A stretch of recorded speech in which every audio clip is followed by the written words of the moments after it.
Buenos días, buenas tardes, buenas noches, buenas madrugadas. Desde el rincón del mundo, donde quiera que te encuentres, bienvenido a Espacio Reactivo. En este podcast esperamos que cada vez que nos escuches te conviertas en una persona reactiva para poder cambiar el mundo. Y precisamente la persona que tenemos invitada en este espacio de hoy es Nacho Montes de Oca, periodista e investigador argentino que en Twitter ha dejado muy buenas denuncias y por eso lo invitamos, para que nos explique los principales acontecimientos que están ocurriendo en el mundo desde el punto de vista de geopolítica. Bienvenido, Nacho. Buenas.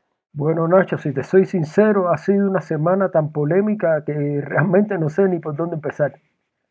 Sí, vi y estuve al tanto de los tweets tuyos y la verdad que realmente lo que más miedo me da ahora es que Putin cada vez está más acorralado. Es decir, estamos viendo que Putin cada vez tiene la soga más en el cuello y cada vez, es decir, lejos de quizás llamar, ya viendo todo lo que ha perdido, aunque sea unas conversaciones de paz, sigue todavía amenazando. Veo que informaste de que le cortó el gas a Italia y entonces sigue su posición todavía más beligerante. Sí, en realidad es raro lo que está haciendo Putin porque está siendo sumamente autodestructivo. Mucha gente dice, para mí erradamente, una percepción errada, eh, le corta el gas, pobres italianos, les corta el gas a los alemanes, pobres alemanes, pero no se dan cuenta que también pobres rusos, porque estamos hablando de decenas de miles de millones al año de ventas que no va a hacer Rusia, y es mucho más fácil encontrar proveedores para que le vendan 50.000 millones en gas que compradores por 50.000 millones. Uno puede reconstruir una serie de ductos para obtener ese gas, pero si Rusia no le vende a Europa, y la verdad es que ni la economía india ni la economía china tienen el volumen de compras como para reemplazar a Europa. Entonces cada vez que corta el gas, y sí, es cierto, va a ser frío este invierno en Europa, pero también va a haber mucho eco en las arcas rusas, porque cada vez van a estar más vacías. Entonces no estoy entendiendo, salvo que, digo, de la política no lo entiendo, sí lo entiendo quizás de la psicología, lo entiendo como Claro. un auto boicot, pero pareciera que Putin está haciendo todo para pasarla mal, para que Rusia la pase mal y para llevar la situación a un punto en el que no tenga retorno. Y yo acá, esto lo quiero aclarar, es muy importante para mí. El uso de las armas nucleares. Eh, la apetencia de Putin es conquistar territorio. Sin llevarle territorio a Rusia, no tiene sentido la guerra. Vos no conquistás un territorio con una bomba atómica, lo conquistás con la infantería. Claro. Es la infantería la que toma el terreno, lo ocupa y lo sostiene. De ahí que haya decidido una movilización claramente ruinosa para su economía, en lugar de lanzar una bomba nuclear. Entonces, cuando uno analiza los hechos fuera de la frialdad y del temor que despierta la palabra atómica, y las cosas empiezan a quedar un poquito más claras, es posible tranquilizarse, aunque no mucho, porque volcar 300.000 soldados en el frente y va a ser una carnicería. Y acá hay otro tema. Rusia ya gastó lo mejor que tenía en su paseo de 3 días a Kiev y en los 7 meses posteriores de derrotas. Y la realidad es que va a sumar mucho número de tropas con equipos mucho menores, con tanques de la década del 80 o del 60, y le va a ofrecer mucho más blancos a Ucrania, y eso va a aumentar el número de bajas de los dos lados, con lo cual va a aumentar la carnicería. Entonces yo me pregunto, ¿deberíamos tenerle temor solamente al uso de armas nucleares o deberíamos también preocuparnos por la carnicería que se viene en el frente, que claramente no va a cambiar los hechos? Claro. Porque en el campo militar vos podés lanzar oleada tras oleada de tropas, pero hay un momento en el que la tecnología es superior. Yo no recuerdo ninguna guerra que se haya ganado por sumatoria de tropas, no, y estudio la historia. Sí hay batallas que se ganaron, batallas como las, no sé, uno, Dien Bien Phu en Vietnam, o los ataques de Corea del Norte y No te China, China. Ujú. donde saturaban, había más soldados que balas del otro lado, quizás, Sí, pero eso no les permitió sostener el terreno. Lo que sostiene el terreno es la infantería, y claro. la política, y la economía. La economía sobre Sin, todo. sin una decisión política clara y un plan político y un plan económico claro, bueno, uno ve dónde está Corea del Norte ahora y Corea del Sur. Las batallas se libraron entre Corea del Sur y Vietnam decidió sostenerse como país con un cambio económico que no tuvo que ver con la guerra, no tuvo que ver con esas oleadas. Es ahí donde digo, lo que conquista no es el arma nuclear. Y otra cosa más, ya que estamos. Se decía que en Vietnam, cuando se sintiera acorralado Estados Unidos, iba a lanzar un par de bombas nucleares sobre Hanoi. Eso nunca sucedió. Sí, Hay que leer la historia, claro. hay que leer la historia para poder predecir con mayor efectividad el futuro. Y me parece que en este caso es una buena oportunidad, por lo menos para no ponernos tan nerviosos. Ya estamos nerviosos por el COVID, por la crisis económica, por la sequía. Tratemos de arrojar un poquito de racionalidad. Sabes que estos, por así decirlo, territorios que Rusia hizo sus elecciones, eh, ¿crees que, es decir, él hizo unas elecciones queriendo mantener todo lo que es la anexión del Lugansk y del Donbass, pero no creo factible que ellos sostengan esos territorios? Y entonces, ¿qué crees No, que es suceda? que, no, a ver, ¿qué es lo que sucede acá? Eh, Cuando empezó la guerra, Rusia dominaba a través de sus grupos satélites, porque no es que hay una idea independentista, nació en 2014, de pronto cuando Ucrania quiso salirse de la órbita rusa, creó un movimiento separatista que no, responde a Rusia. Es decir, antes de la guerra dominaba 45.000 kilómetros, 43.000 kilómetros cuadrados del Donbass a través de las guerrillas separatistas y los gobiernos separatistas. Eh, esos territorios, en su mayoría, tienen una población que no necesariamente es prorrusa. Hubo una limpieza étnica, es muy importante entender esto. Rusia expulsó a través de métodos coercitivos y después durante la guerra, eh, expulsó a mucha población que no estaba de acuerdo con los rusos. Ahora bien, de esa población que quedó, no necesariamente están a favor de ser parte de Rusia, pero además por un motivo muy sencillo, que es un motivo muy mundano. Ser parte de Rusia implica la posibilidad de verse involucrados más temprano que tarde en una batalla, porque Ucrania ya avisó que va por esas tierras. Entonces, ¿cuál es el sentido lógico que vos a tu familia la sometas a una posible guerra poniéndote bajo la protección de una potencia que está en retirada? Por Claro, eso uno cuando escucha los resultados de las elecciones del 97-93%, y desde el sentido común no resulta muy lógico que la gente decida ser parte de Rusia, inclusive después de la limpieza étnica y los refugiados. Recordemos, 13.8 millones de refugiados desplazados, que incluyen desplazados internos, 7.8 millones. Muchos de ellos son parte de Donbass, la mayoría te diría, de estas 4 zonas. ¿Qué va a pasar cuando vuelvan? Porque eventualmente tienen que volver. Porque más allá del signo político, de la preferencia, ahí tienen sus casas, sus propiedades, es lo que les pertenece. claro. Esa gente que huyó de los rusos va a seguir pensando, y ahí es donde me planteo una pregunta. ¿Acaso no creen que Kiev no va a alentar la insurgencia con el respaldo de Occidente para hacerle imposible la presencia a los rusos en los territorios ocupados? ¿Alguien es tan inocente para pensar que no va a convertirse en una picadora de carne cuando tengan que, para aparte van a tener que desplegar una cantidad muy importante de tropas de manera permanente? Eso tiene un costo económico, pero también un costo en vidas. Sí, Entonces, la opción que plantea Putin es una locura. Uno puede decir, no, bueno, en Crimea no sucedió, sí sucedió. Lo que pasa es que recién ahora la gente presta interés. Pero en Crimea, el movimiento de los cosacos, el movimiento insurgente de los cosacos, estuvo activo desde mucho antes de 2014 y durante la guerra fue uno de los que cometió los mejores actos de sabotaje en la zona. O sea, hay insurgencia en toda la región. Y eso le plantea a Putin y a Rusia, más allá de Putin, un problema económico, político y humanitario muy grande. Claro. Ahora yo les hago otra pregunta a todos. Mariupol, 80% de las casas, de las viviendas destruidas. Casi toda la infraestructura de agua, de gas, de electricidad destruida.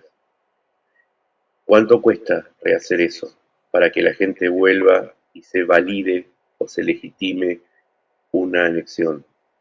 Es un dinero que Rusia no tiene ni siquiera para gastar para comprar armas. Claro.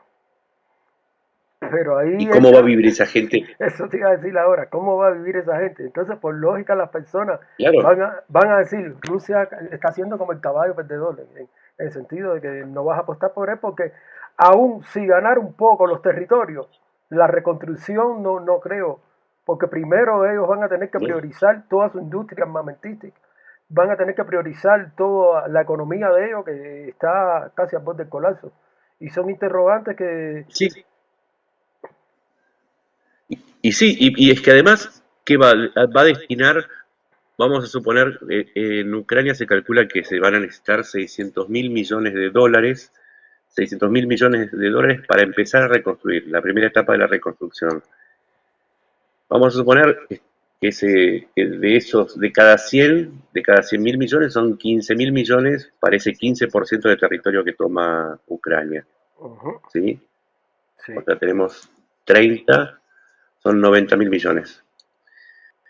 O sea, Rusia va a destinar 90 mil millones de dólares a reconstruir la zona que se tomó de Ucrania para hacerla más o menos vivible en detrimento de sostener al resto de la población en Rusia, con el riesgo que implicaría que si desatiende los asuntos internos se le desata una eso mismo te tormenta iba a que va a decir. hacer que en las elecciones de 2024, hay elecciones en 2024 en Rusia, si es que se hacen, la gente va a votar vivir en restricciones para reconstruir esa zona de Ucrania, que además ni siquiera está asegurada, y los Claro, que están viviendo en esa zona tomada van a apoyar la presencia de un invasor que además ejecuta políticas de persecución tremendas.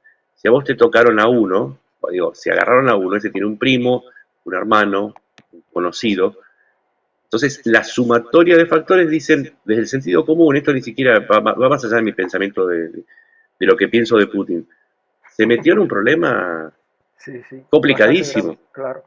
Y, y, Digo, por ahí y tendría que haber ido a un psicólogo y haber tomado Viagra en lugar de andar invadiendo países. pero mencionaste una cosa interesante en tus hilos, creo que en martes, miércoles, y que dijiste que hay gente del mismo gobierno que ya cada vez le están haciendo más oposición en el Sí, sí, Parlamento. sí. Y en el Parlamento, el Partido Comunista y, bueno, una tercera fuerza que ahora se me borra, pues son muchos los datos, pero Y hasta qué punto que pudiera son los ser que... esa fuerza, le puede hacer a Putin? Es que esto es una cuestión de técnica parlamentaria. Para determinadas movidas o para determinadas leyes se necesitan mayorías absolutas. Si Claro, no bien la el hay. partido de Rusia Unida domina la mayoría de la Cámara, no tiene la mayoría absoluta, necesita de los comunistas y de otras fuerzas. Claro, Estas fuerzas ya le están diciendo, no te vamos a seguir dando la mayoría absoluta. Le dieron la mayoría absoluta para la movilización masiva, porque sabían que de alguna manera es una trampa para Putin, porque sabían que de esa manera no lo fortalecían, sino que lo debilitaban al quedar expuesto como que va perdiendo la guerra. Y claro. esto no lo digo porque es una ilustración mía, sino porque gente de Rusia con la que me comunico permanentemente me lo explicó y era sencillo de entender. Sí, exacerbar el error es a veces la forma más sencilla de hacer caer a una persona. Entonces, hay una oposición más que inteligente. En Rusia todo es política, es como una cosa muy complicada, la llevan a todos lados, a puntos de jugadas de ajedrez que vos decís, Dios mío, en realidad esto es lo que vos querías, ¿por qué no lo hiciste más sencillo? No, bueno, todo se complica en la política rusa. Sí, Pero en este caso la oposición lo está acompañando en el movimiento y le está diciendo, ok, ¿Querés decir que volás? No te preocupes, te vamos a empujar por la ventana con más fuerza todavía. claro. Eso es un poco lo que, para que se entienda lo que está haciendo la oposición en Rusia. Pero también hay que ver en cuenta una cosa, de que ya más de que la oposición, sí, es verdad, que le está haciendo, como quien dice, ese trabajito clandestino, estás viendo que están huyendo mucha, es decir, la mayor parte de la población masculina rusa por temor a que los llamen a Sí, filas. Y entonces, sí, y ahí no, hay dos éxodos, ¿eh?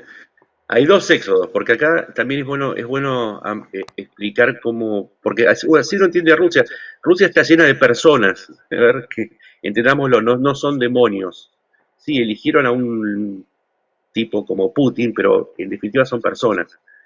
Eh, los pueblos a veces no tienen la culpa de los errores de los dirigentes que eligen equivocadamente la mayor parte de las veces. Así que no soy rusófobo, no me interesa. Pero bueno, hubo dos éxodos. El primero, 350.000 personas.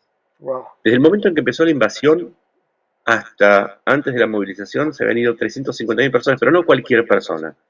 Hombres, mujeres de todas las edades, especialistas en tecnología o especialistas en cuestiones de ingeniería o de marketing, que con la salida de las empresas occidentales y el comienzo de las sanciones, sus trabajos ya o habían perdido el trabajo o había perdido el sentido seguir trabajando en Rusia porque los sueldos caían o porque la empresa ya no existía o porque se cerraba o porque no estaban de acuerdo con la forma en que Rusia se manejaba. Es decir, que primero salieron 350.000 y después salieron otros 300.000. Pero quizás esos 350.000 del principio son mucho más dañinos para Rusia que los segundos, porque los segundos eran mano de obra, tropa. Los primeros eran tecnología, y justamente lo que está perdiendo Rusia. Y es ahí donde, si estamos hablando ya de 700.000 personas, surge una derivada interesante, y es que Rusia está dándose cuenta con estos éxodos dentro de Rusia. Los rusos empiezan a dar cuenta que la guerra no va bien y no tiene buenas perspectivas. claro. Sí, sí, este llamamiento a fila, es decir, como bien tú describiste, es como ya el llamado a atención de que ya las personas dicen, ah, porque yo he hablado con gente de Rusia y como viven en Moscú y aquí dicen, no, la guerra no se ve, pero ya sí, ya están diciendo, hay protestas, hay gente que se están yendo, está escaseando la mano de obra calificada, porque de hecho una de mis amigas con la que hablé no tenía trabajo y de hecho ha conseguido trabajo, producto de eso, de personas ya calificadas. Claro, sí, sí, además la guerra se ve de maneras sutiles, se ve cuando uno se entera de la pérdida de alguien. Yo recuerdo, era muy chico, bueno, chico, tenía 12 años en la guerra de Malvinas, pero uno lo nota cuando nota el efecto de la guerra y su marcha o cómo marcha para el país cuando se entera de la muerte de alguien que uno conocía, Claro, porque la familia está vinculada a esa familia que no se murió.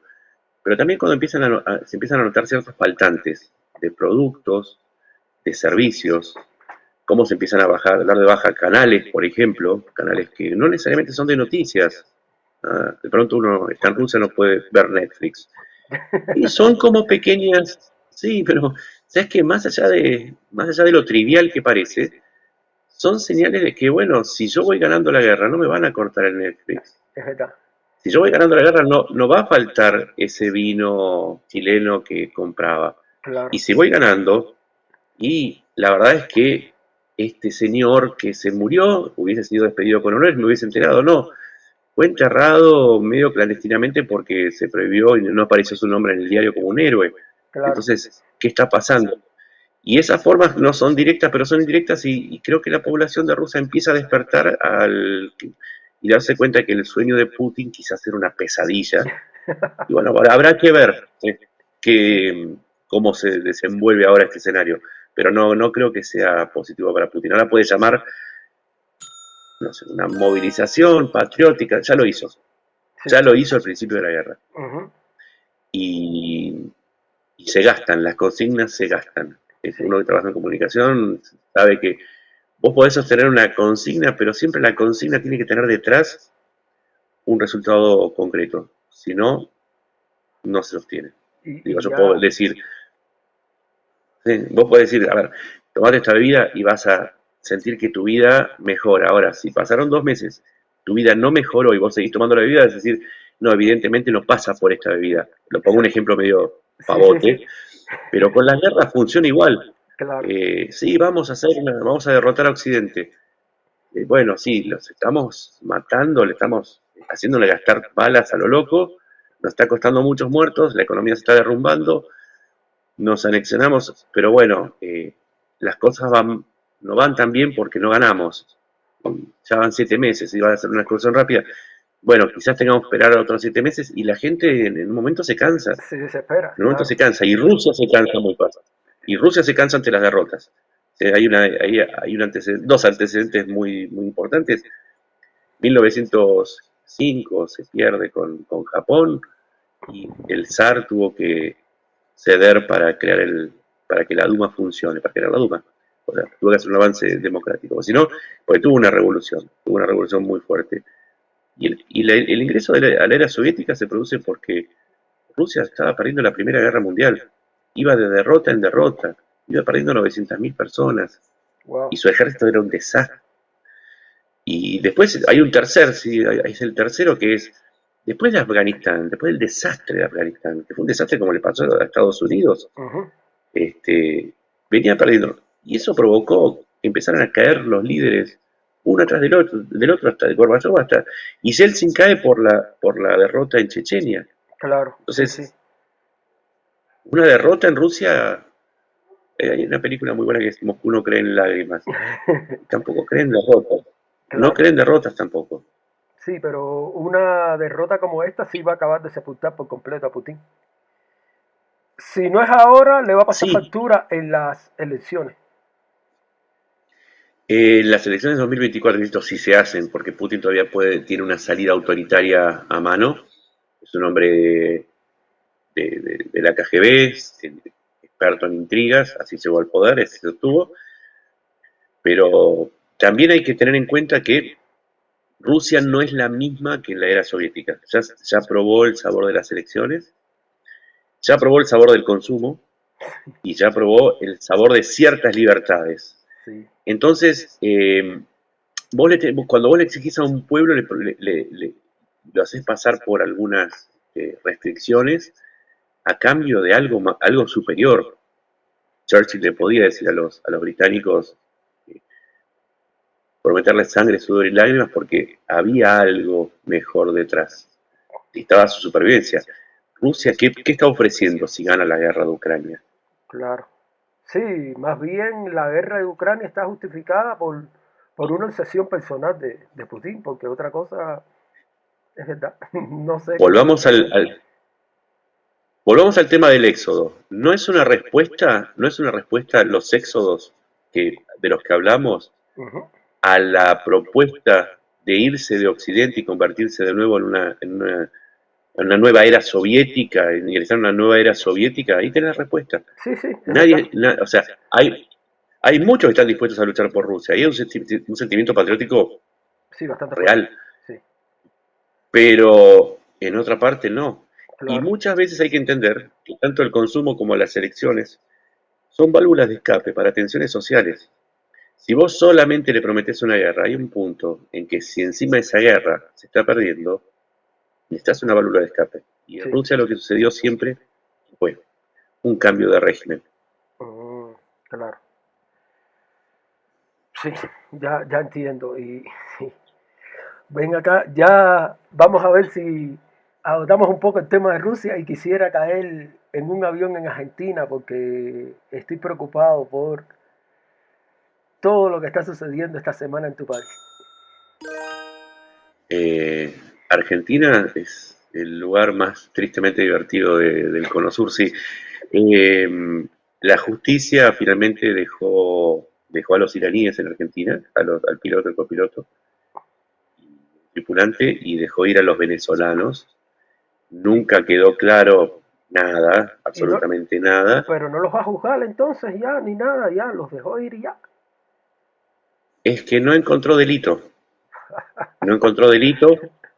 Es algo bastante usual. En Argentina lo que suele suceder es que las causas más importantes se duermen, se Hasta que la deja gente se lo pasar el olvide. tiempo, Claro. claro, cuando la gente se olvida y de a poquito van largando no se investiga mucho, pero la realidad es que el avión llegó con pilotos vinculados al Quds, A los que es grupos el terroristas. grupo. Ujú. Sí, Al-Quds es, dentro del Estado iraní Iraní. está el verdadero poder que es la religión, ¿sí? Pues es un régimen teocrático. La Ujú. Guardia Revolucionaria es digamos, el brazo armado de la teocracia. Dentro de la Guardia Revolucionaria está el Al-Quds, que es el que se ocupa de las operaciones exteriores, ¿sí? Del terrorismo, desestabilización, pero también de la difusión cultural. Eh, Dentro de ese grupo de Al-Quds estaba el piloto y el copiloto. O sea, para la justicia argentina quizás no está hilando la relación entre uno y otro, pero bueno, supongo que en unos 400, 500 años evolucionará como para darse cuenta. Pero bueno, Y por hay ejemplo, que darles tiempo, ¿eh? el FBI, la CIA, si tienen información de esas personas que son terroristas, no podían intervenir y pedirle que los repatriaran para allá.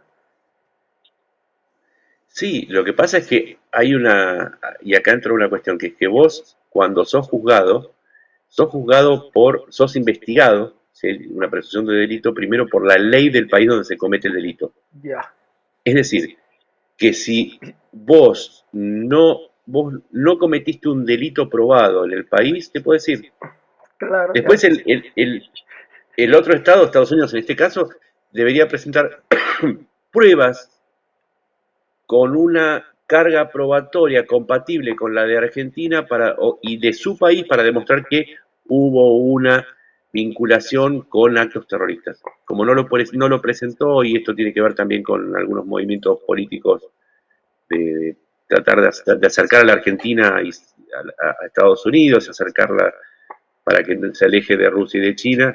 Y bueno, todo acá hay mucho de política, a veces no es una cuestión jurídica, sino es una cuestión de movimientos políticos. Y bueno, causas que no avanzan, pruebas que no se presentan. Pero bueno, los iraníes siguen acá, y se los va a seguir investigando y el avión no volvió a salir. Ah, bueno, Está menos mal. No sabían, pudriéndose en esa isla. no sabían a qué destino era una vez que aterrizó. No se sabía después del otro destino, ¿no? Sí, sí, volví a Venezuela. Ah, volvió a Venezuela. Ah, bueno. Volví a Venezuela. Y en el manifiesto, ¿qué era lo que iba a llevar a Venezuela? No, no, volvía supuestamente vacío. Ah, O bueno. sea, ¿Y qué trajo? era. No, no, lo que trajo no, eso quedó claro. A ver, en el manifiesto quedó, sí, trajo autopartes, eso lo chequeé, no, no, ahí no hubo ninguna irregularidad. Ah, bueno. Pero en este caso, la irregularidad está en los 17 personas. Claro, Vos, sí, un Boeing como este, vos tenés lo normal, puede volar con tres, piloto, copiloto y navegante, claro. si va vacío. Y después le puedes sumar dos personas del área de carga, ¿sí? Ujú, sí, Cinco. claro. ¿Cinco personas? Ujú, Traía 17. sí, está muy raro. Supuestamente para entrenamiento, el entrenamiento no se hace de esa manera. Es verdad. La certificación y etcétera se hace de otra manera, no se hace con vuelos. No es que uno suma, a ver, para que la gente lo entienda. Vos vas a una escuela de manejo para aprender a manejar un avión. No sumás horas viajando de acompañante Por en el supuesto. asiento de atrás. Claro. No es Sí, así sí. como te dan el Sí. carnet de conducir. Quedó bien Porque pero es más o menos esa la excusa que trajeron lo que pusieron los venezolanos. Que esos acompañados pues estaban entrenando. No, no claro, sé, sí, sí. no funciona de esa Sí, manera. no, Pero no, no. insisto, eh, la política y la justicia tienen tiempos y razones que a uno le resultan, no puede rechazar, pero funciona de esta manera. Claro. Es como funciona. Sabes que también vi que de cierta manera como denunciaste lo que está sucediendo con el gremio de es decir, estas partes de autos de lo que es los neumáticos, que parece que ya los van a importar y no los van a producir más. Y eso me imagino que deje sin trabajo a una gran cantidad de argentinos. y iba a haber problemas con la industria automovilística, con el riesgo de que muchos argentinos perderían sus trabajos. Y Sí, acá hay que... Argentina perdería millones, porque hablaste de una cifra que no era de risa. Sí, es lo que sucedió con los neumáticos es una muestra de cómo Argentina funciona con un sindicalismo asociado al Partido Peronista que en este momento está en el poder y que estuvo prácticamente con los militares, manejaron prácticamente los últimos años de la política argentina. Eh, Dentro del peronismo hay un cacique, uno de los caciques más poderosos, que es el del gremio de los camioneros, que es Hugo Moyano. Su familia también está en el sindicalismo y junto con su abogado, de apellidos hermanos, entraron en el negocio de las aduanas, ¿sí? Instalaron una aduana, pues, manejan una aduana en la zona libre de La Plata, que es la capital de la provincia de Buenos Aires, y desde ahí estaban entrando la mayoría de los neumáticos importados. Cuando empieza este conflicto, Pablo Moyano, el hijo de Hugo Moyano, bendice y apoya a el gremialista trotskista que se mostraba intransigente y que no había forma que arreglara para levantar esa medida de fuerza. Claro, en la medida que faltaran neumáticos, ¿quién los iba a proveer? La importación. Si aumentaba la importación, ¿por dónde entraban? Por el lugar que manejaba la familia Moyano. Y a su vez, ¿cómo se garantizaba que la policía no interviniera cuando las patotas, cuando los grupos de choque de este gremio del neumático, hasta llegaran a golpear a los trabajadores que querían entrar porque no estaban de acuerdo con el paro?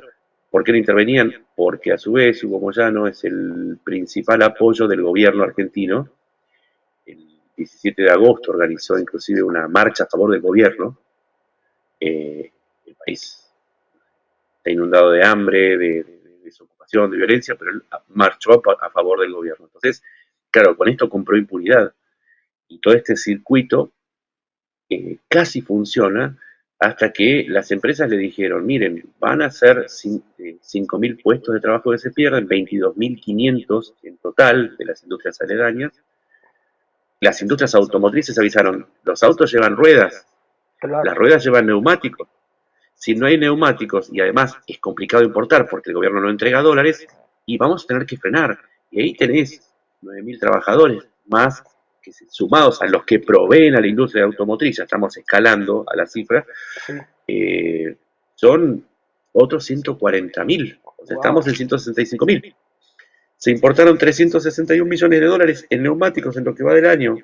Pero bueno, porque creció tanto la industria, porque empezó el conflicto en enero. Entonces, si Argentina no tiene dólares, vamos a enviar más dólares al exterior importando neumáticos. ¿Qué es lo Y que hubo se un va a momento producir? que claro, La, que la la balanza situación se volvió comercial, tan ridícula. claro. Claro, nosotros encima exportamos automóviles por 4.300 millones de dólares, con un saldo positivo de 400 millones de dólares. Ese saldo positivo se perdía, Se por un perdía, lado, porque tienes que se importar perdía los por la neumáticos. pérdida de neumáticos, pero también por la pérdida de importaciones, con lo cual el perjuicio iba a ser de 700 y pico de millones de dólares. Llevando a la Entonces industria a hubo un pique, por momento lo en menos. que, claro, y ahí se terminó el conflicto cuando el gobierno se dio cuenta, que todos nos dimos cuenta, que era una enorme impostura, y finalmente este señor intransigente terminó haciendo un arreglo que era peor que el inicial.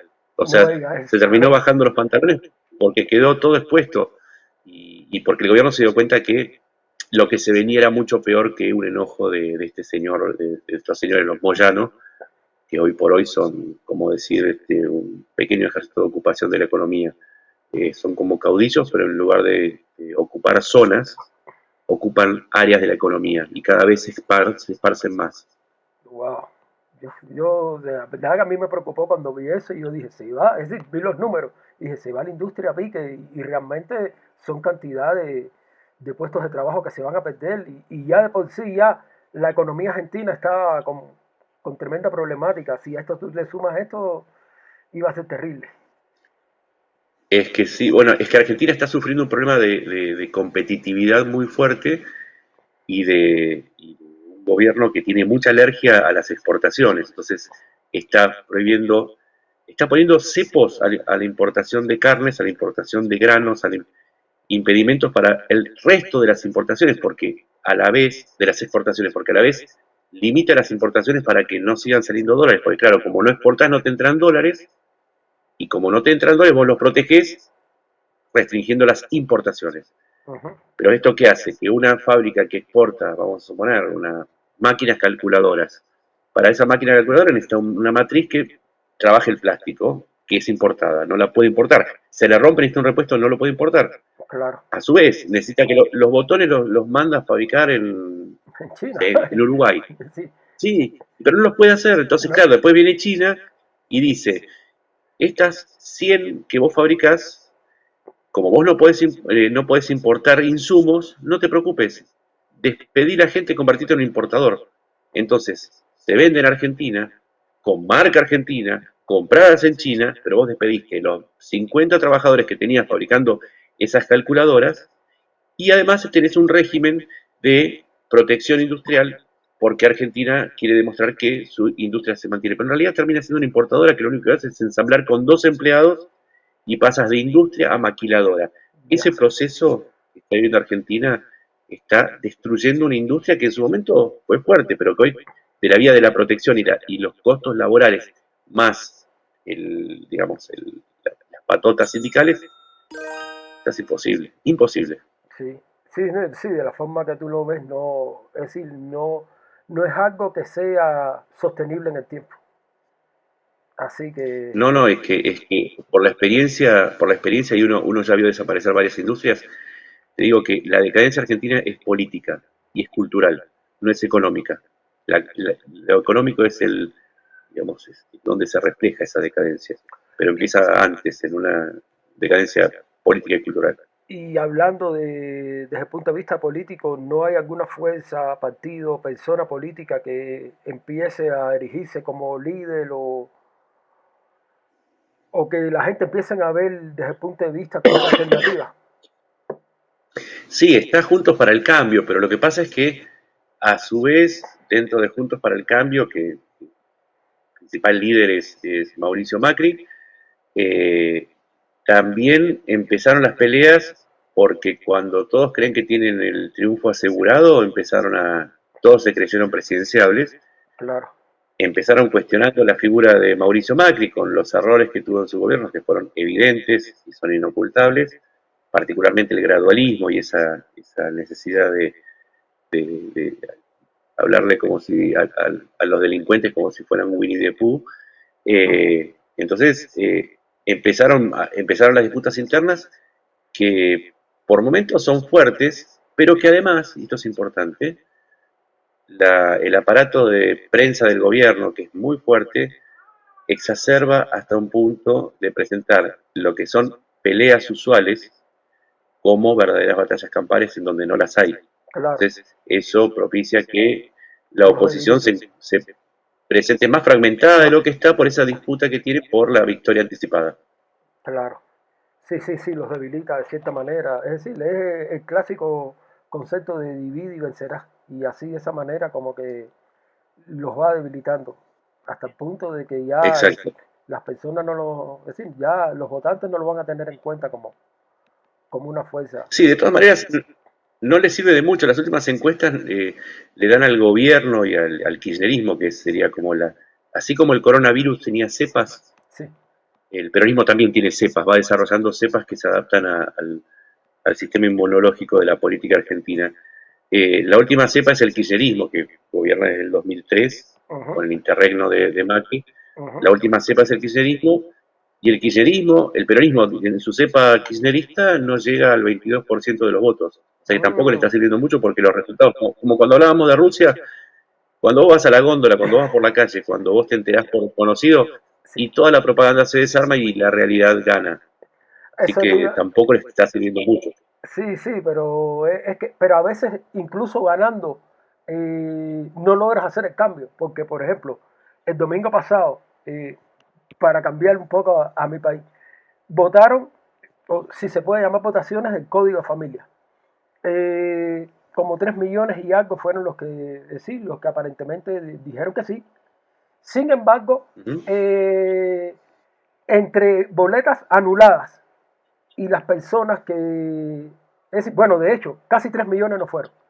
Y entonces se habla de que también entre las boletas de no y anuladas hicieron más de 4 millones y algo. Quiere decir que al final las personas que no estaban de acuerdo con el código fueron mayoría, pero en sí fue el que triunfó. Sí, bueno, a veces en las elecciones gana el no voy a elegir porque no estoy de acuerdo antes con un candidato. Y eso es una realidad que funciona. Eh, pero también, bueno, vos hablas de Cuba. Cuba hoy atraviesa va camino a su tercer día de protestas, Sí. ¿sí? Empezaron porque se cortó la energía por el paso del huracán Ian, ¿sí? Hasta ahí estamos de acuerdo. Pero cuando uno empieza a escuchar que la consigna era por libertad y ya no por energía, porque la gente empieza a asociar que ese régimen tiene mucho que ver no con que el paso del huracán, sino que con que no se pueda recuperar la energía después del paso del huracán. Entonces, volviendo un poco al escenario, unamos a los dos países en un mismo concepto. La gente no es estúpida. Puede serlo durante muchos años, pero hay momentos en los que empieza a entender que nunca va a alcanzar la zanahoria y llega a una conclusión más que interesante, que además de notar eso, que la zanahoria nunca se acerca, se da cuenta que es un burro.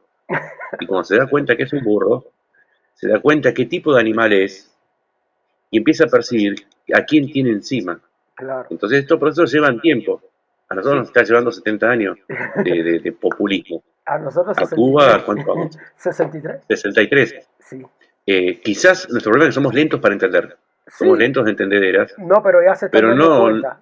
No, la gente en Cuba se están dando cuenta porque de hecho hay como tal algo de lo que se comenta mucho. Salió a relucir que el gobierno ruso le había dado a Cuba como 1.270 millones para que lo destinara a la industria eléctrica. Y entonces lo que todo el mundo se pregunta es qué se hizo ese dinero. ¿Se construyó en hoteles? Es decir, no puedes decir en infraestructura porque no se desarrolló una industria como para que tú digas, oye, no, se destinó en esto. Mirá, la realidad. Es que la realidad, 1.200 millones, le acaba de pedir el gobierno cubano formalmente asistencia a Estados Unidos para la recuperación de su red eléctrica. Es decir, el Daddy Yankee, el Daddy Sugar de ruso no tiene dinero y terminan pidiéndole a Estados Unidos. Hay un momento que la realidad se abre paso entre tanta propaganda y la realidad es que hoy quiere poder Rusia. Entonces, no es que uno esté a favor de uno u otro.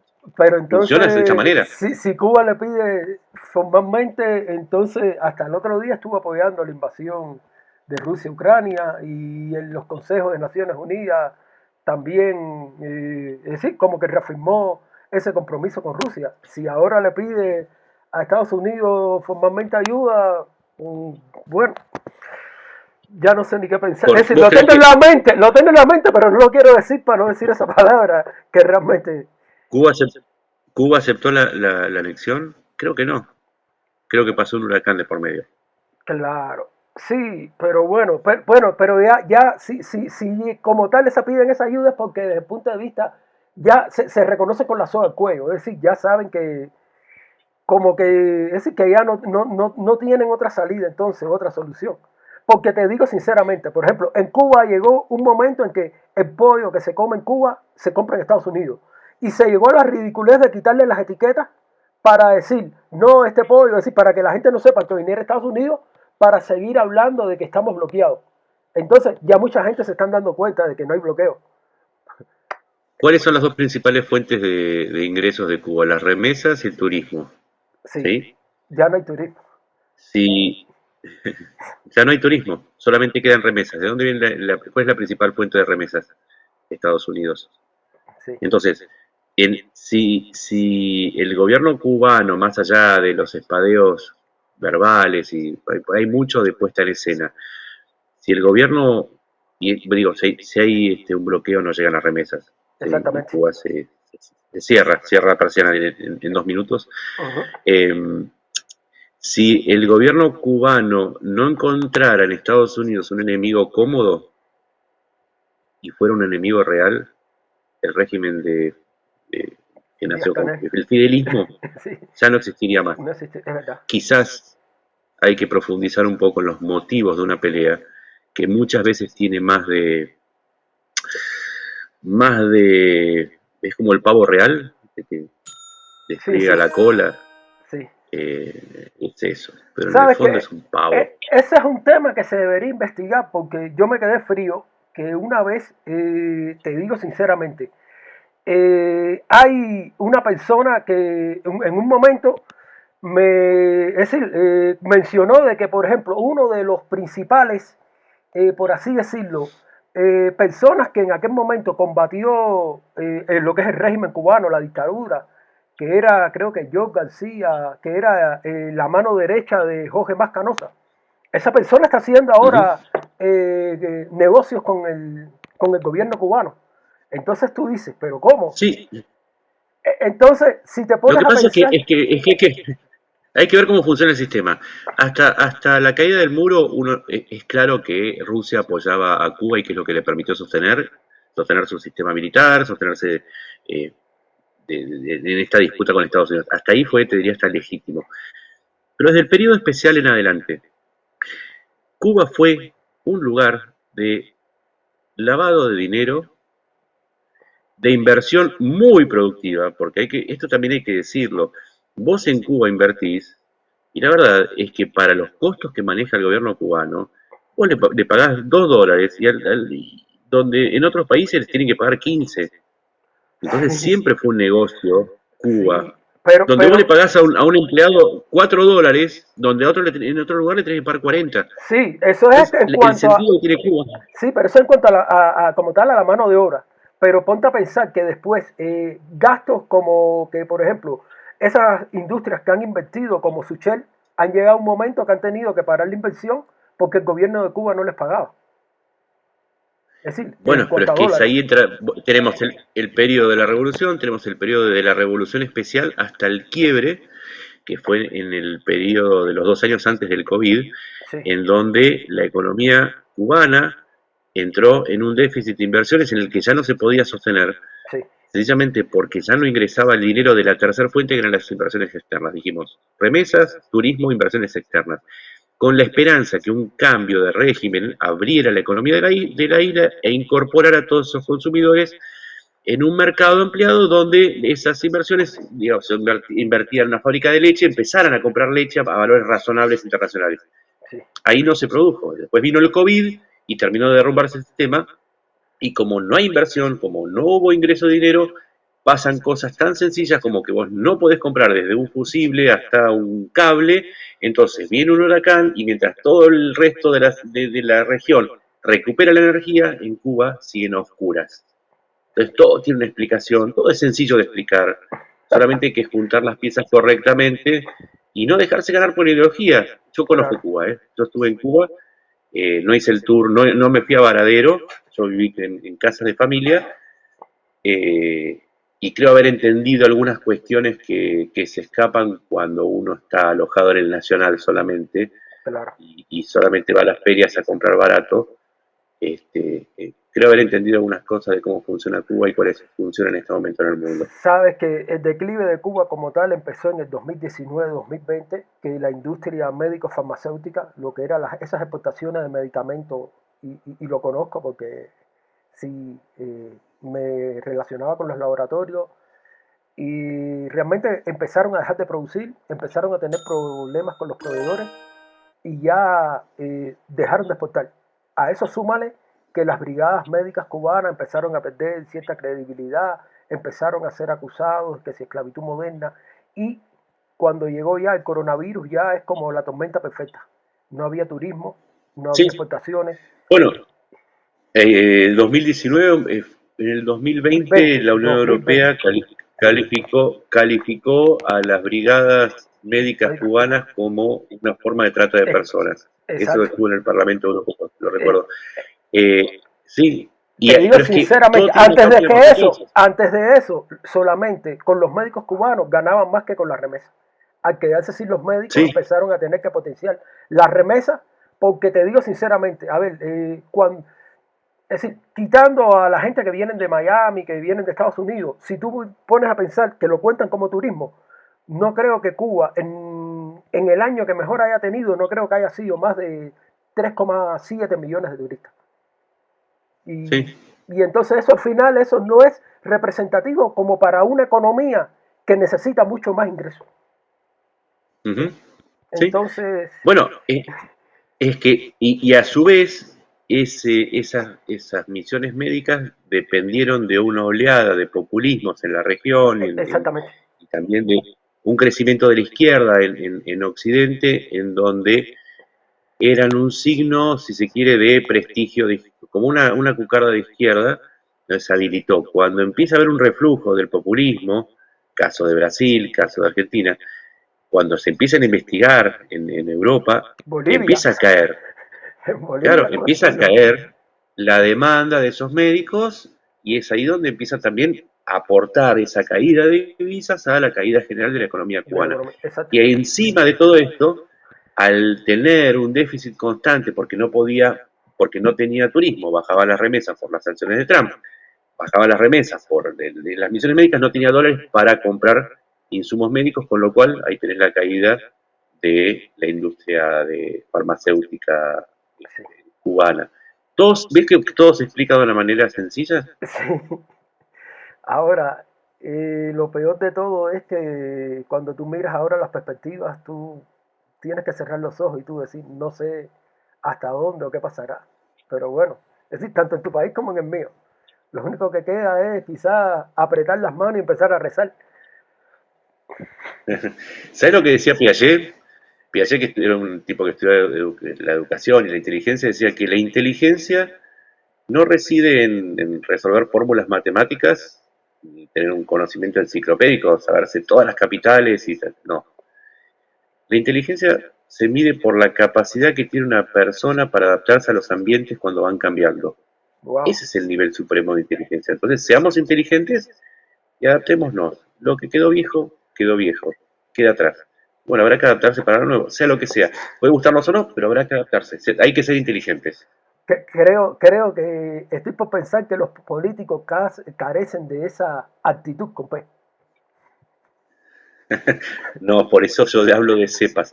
Los políticos son una enfermedad de fijación con el pasado y en algún momento vamos a tener que cambiar el estilo de políticos porque justamente en nuestra poca falta en nuestra falta de inteligencia siempre elegimos malo conocido que malo por conocer. Quizás sea hora de arriesgarse y pensar en otras posibilidades en lugar de seguir siempre machacando con métodos que fracasaron 10 veces, pero que por costumbre los seguimos probando. Eso sí es verdad. Eso sí es verdad. Ese, quizás, Es otra forma de inteligencia. Es sí, otra sí, forma de inteligencia. Que lo dijo, creo que fue Einstein. Dijo, sí, si vos seguís probando la misma solución que fracasó, entonces cambia de método. exactamente. Pero te digo sinceramente que de cierta manera creo que tiene resultado y te puedo dar uno. El caso de Nayib Bukele en El Salvador. A mí no me gusta, hago una valoración negativa, porque si bien resolvió problemas inmediatos como el tema de la seguridad, no está dejando lugar a la oposición, Sí, es verdad. no está dejando lugar. Eh, antes hablaba de derecha e izquierda, y ahora es más correcto hablar de autocracias versus democracias. Claro.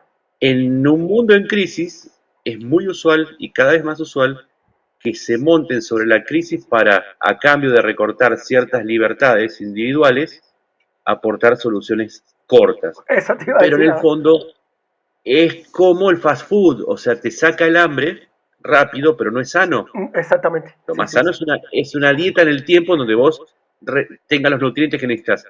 El fast food te quita el hambre. Las autocracias te quitan el hambre en lo inmediato. Ahora, después vas a tener un problema, que vas a tener hambre, pero también vas a tener obesidad. Ese es mi diagnóstico Sí, de sí. las autocracias en este momento. Claro. Sí, pero es que te pones a pensar y mira, cada vez que alguien coge el poder es difícil sacarlo. Porque estás viendo de que ya los métodos democráticos ya no están valiendo. No, lo que pasa es que no se les está dando En un momento de crisis es difícil pensar a largo plazo, pero también hay un cambio muy importante, y ya lo han señalado algunos que estudian los temas sociales, el tema de la inmediatez. Yo tengo que conseguir todo, como con el teléfono. Quiero ir a tal lado, tengo esto. Lo tengo todo lo tengo rápido. Claro, ¿Sí? Esto se refleja en la política. Quiero una solución para el problema de la inflación, ¡ta! Quiero un problema para la inseguridad, ¡ta! claro, En lugar de ir a soluciones inmediatas y también a largo plazo. Porque la política vieja también lo que te dice es no a largo plazo, entonces nunca se hace. sí, Las soluciones de rango medio que digan soluciones a corto plazo haciendo esto, pero a largo plazo haciendo esto otro, es lo que está faltando. Esto es un problema, si te fijas, en todos los temas que fuimos hablando, sí, está presente el mismo problema. O la solución corta, voy, invado, tiro armas, o a largo plazo, que la causa siga, que me quedo en el territorio, total algo va a pasar, que bueno, se cortó la luz y bueno, voy a pedir la ayuda a Estados Unidos, no importa. Todo está entre la inmediatez y dejar que las cuestiones languidezcan y se conviertan en temas de años. sí, Las soluciones de rango medio en este periodo de transformación que vive el mundo y ya se van a ir encontrando. El problema no es la democracia, el problema es la gente que vota. Porque si el problema fuese la democracia, dejamos de votar y ya no tenemos problema. claro, Y sí, se sí, está visto sí, sí, que cuando dejamos de votar, el problema sigue. sí, es verdad, sí, es verdad, así mismo pasó también que pasaba en Cuba y en un Uh-huh. ejercicio de democracia y al final no se resolvió, así que, pero Bueno, ¿sabes? ahí está. Si el problema es la democracia, bueno, Cuba no tiene democracia, pero tiene problemas, entonces el problema no es la democracia. Es una cuestión Sí, de sí, sí, lógica elemental. es verdad, no, no, ahí lo dijiste todo, la verdad. Sabes que ojalá podamos tener entonces otro debate el próximo viernes, sábado, avísame con tiempo porque de verdad que se disfruta. Bueno, Muy, gracias. es muy Cuando quiera. educativo. Entonces, a las personas que se unieron, de verdad que le agradecemos, espero que hayan aprendido y sin más, agradecerle una vez más a Noche Montes de Oca. Síganlo en Twitter, por favor, síganlo, que pone unos tweets que son unos hilos de historia o de geopolítica que de verdad que enseña. Y la verdad que tiene muchas cosas que decir o muchas cosas que descubrir. Es decir, que descubrirla a uno como persona, porque realmente los tweets son bastante instructivos y estas charlas así, de verdad que como que desarrollan a uno como persona y más que todo como que lo ayudan a uno a entender todos estos problemas que hay actualmente en el mundo. Me despido, les deseo lo mejor, un fin de semana, agradeciéndole a Nacho, a todos los que se han conectado y de verdad que les digo como siempre que el mundo está lleno de problemas y personas como Nacho que son reactivos así, son los que hacen del mundo un poco, es decir, un espacio todavía un poco mejor. Muchas gracias a todos y hasta la próxima. Chao.